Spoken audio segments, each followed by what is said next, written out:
Ito guys, oh, yung problema ko, squeaking sound. Kaya kung naririnig nyo yun, oh. Pero kapag pinatay ko yung aircon, kaya nawawala. Pag binuksan ko yung aircon, naririnig nyo yan, squeaking sound. Yan, oh. So pupunta na ngayon tayo kay Ray. Yan, oh, Ray Electrical. Paayos natin.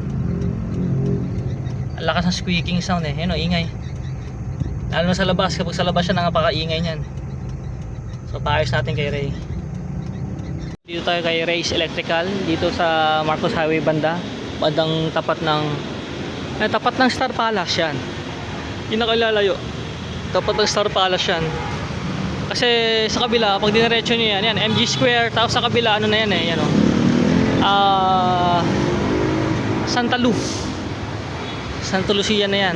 So dito tayo ngayon. So ang verdict, maingay nga yung ano, yung fan belt. Kasi nagpalitan na ako dati ng fan belt nito eh. So buti, dalawa yung nabili natin dati. Ito yung bando.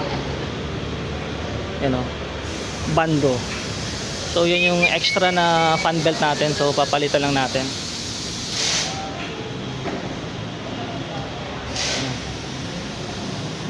Tsaka pag may problema kayo sa alternator, kumpleto sila dito. Yung mga IC, mga solenoid, ayun, kumpleto sila dyan.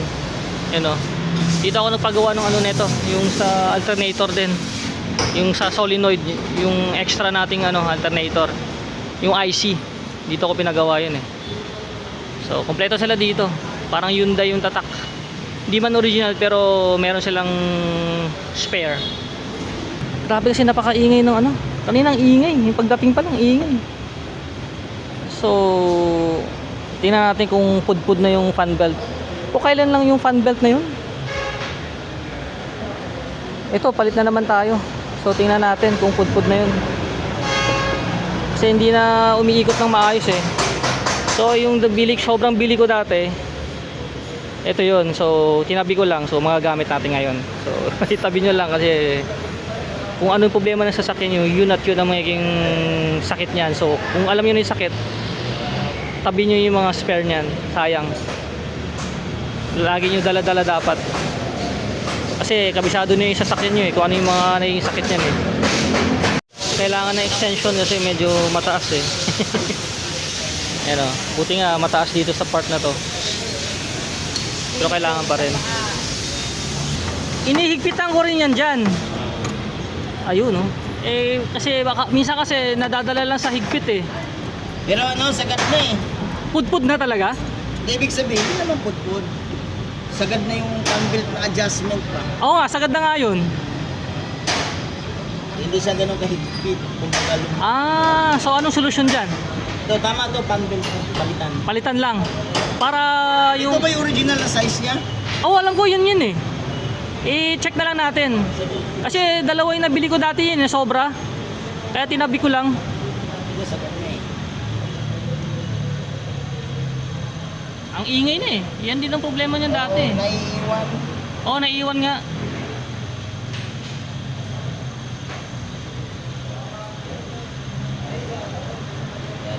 Sagad natin to sa baba, pinakababa. Pinakababa, oh. Oo. Para maganda yung ikot niya. Pero yung sa aircon ko, yung silicone niya, okay pa kaya? Aling silikon.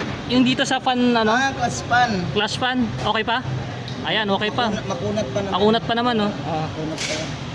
Inikot-ikot ko rin yun eh. Kasi minsan nawawalan ng lamig nga. Kasi nga yung ikot niya hindi normal. Hindi. Kaya nawala ng lamig dahil yung compressor na iiwan yung... Naiiwan, oh.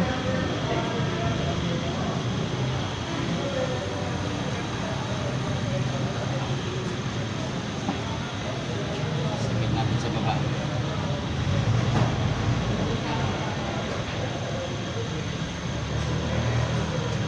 Sinagad mo na. Sagad natin sa baba. Oo. Okay. Kasi minsan kasi may magpapalit na yung fan belt mas mahaba. Oo. Eh nag-expand kasi yung fan belt. Oo. Kasi katagalan. Lumuag siya. Wala na. Wala na. Oo. Wala na siyang adjustment. Sagad natin sa baba. Yan, sinasagad pa. Yung pala yung technique yan. Kailangan pala minsan isagad muna tapos saka mo lalagyan ng panibagong fan belt. Oo, yan. So yan yung luma. Tilo nga. Mapudpud na ba? Oo, pagpag nipisan, ano? Asa ba ano ito ba yung ano yung Size. ito yung ano ito yung sukatan. Oo, Ito yung lapad nung ano yung bago. Okay. Akala ko yung ipin. so, so yung ano pala, yung lapad pala. Tsaka akala ko binibase dyan sa ipin, kung pudpud na rin yung ipin. Pero minsan napupudpud yung ipin at saka nagkakaroon ng crack. Pag nagkaroon ng crack yan, wala na. tanggalin nyo na. Baka maputulan pa kayo. Mas malala. Yan, so kinabit lang natin yung bago.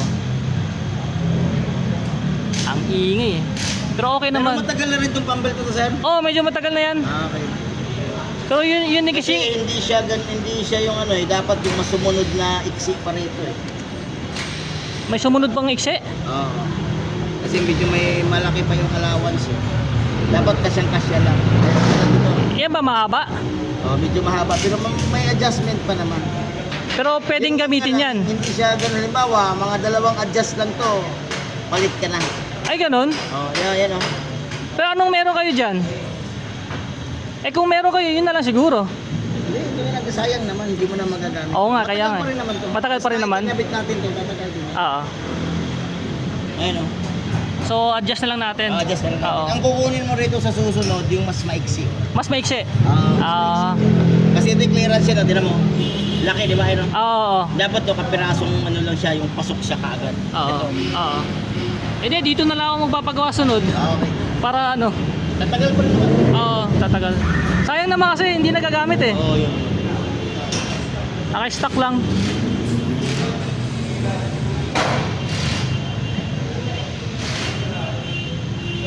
Idler ng ano alternator? Idler pulley ng compressor. Compressor. Idle pulley ng ano compressor.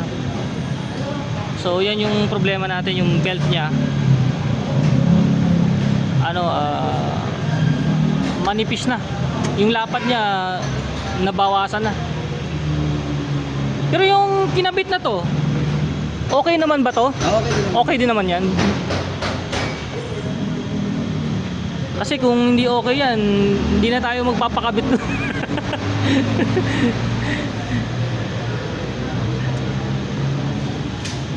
Kaya makikita nyo,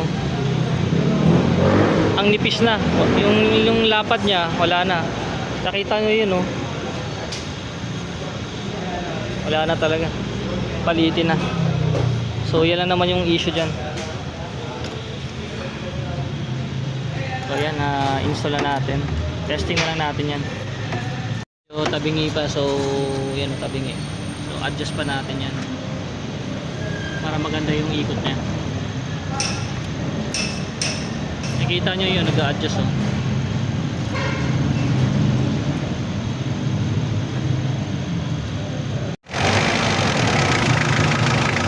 Masabay na ba? Sabay na sir.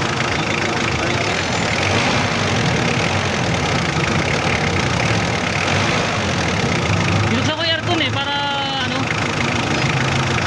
Kaya lang ito sir, ang clearance niyan, kapiraso na lang. Ah, Isang adjust ka lang rito, magpapalit ka ng paano isang adjust ng fan belt, pag umingay siya ng ganun, adjust ko ng isa na lang. isa na lang, papalit ka na ito pag umingay. Okay. Tapos ito ang bibilin mo, yung mas maiksi rito. Mas maiksi dyan. Oo, may number naman. Ito ba mahaba rin to? Zoom lang to yun. Okay. Ano kaya number nun? Para alam ko next time. Siguro ito, 13 by ano to eh. 165 siguro, baka mga 13 by 800. 13 by 800. Basta delete mo na lang to, susukatan mo. Sige. Yung mas maiksi na lang ng konti. Sige. So, dali natin to for reference. Para mas maiksi ng konti. 18 by 800. Yan, ayos na yan. Pinapa-double check natin para... Ayun, ganda ng lamig ng aircon. Oo, lakas na nga. Kanina, hindi ka nang kalamig yun. Yeah, rinig mo kanina, napakaingay. Sakit sa tenga. Patay mo na sir, silipin natin yung pan-built naman ng alternator. Okay, sige. Ano sisilipin natin? Itong pan-built ng alternator. Oo nga, oo. Paano na lang. Tama naman ang higpit, sir. Tama lang yung higpit. Tama lang. Oh, mga bagong gawa yan eh. Tama naman ang higpit. Okay pa yung belt niyan. Okay po, sir. Okay pa naman no? Alternator mo, pag umingay, may adjustment pa na kapiraso. Kapiraso. Parang ganun din po. So may adjustment yan. Ito, sir. Luwagan mo to. Saan yan? Ito. Ah, yan. Ikutin mo tong sa dito. Saan yung isa? Ah, yan oh. Ah, okay oh. Ikutin mo to. Gets na oh. Para next time tayo na lang kapag nag-ingay. Paano mo malaman na kapag nag-ingay yan? Yung mismong belt na yan? Naman mo, parang ganun din. Anong sintomas? Kasi ito aircon eh. Basta pag start mo lang yan, maingay na yan. Ah, maingay na. Kasi ang alternator, pag in-start na, naglulod na yan eh. Oo. Agad ng aircon, maglulod na siya pag ino-on mo yung switch. Oo. So ito automatic mag-ingay na. Okay. So ang binayaran lang natin is yung labor lang 380. Yan kay Boss Kuya, yan. Thank you so much. Tapos kasi meron talaga tayong sariling dalang fan belt yan. Yung compressor belt.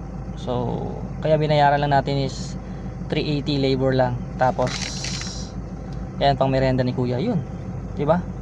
So tingnan mo, napakatahimik na oh. Tsaka lamig na ng aircon. Ayan, lamig na. Kahit tirik na tirik ng araw, lamig na ng aircon. So salamat Kuya. Next time ulit. Thank you so much. Thank you. God bless. So yan, shoutout sa mga Race Electrical dyan. Alright.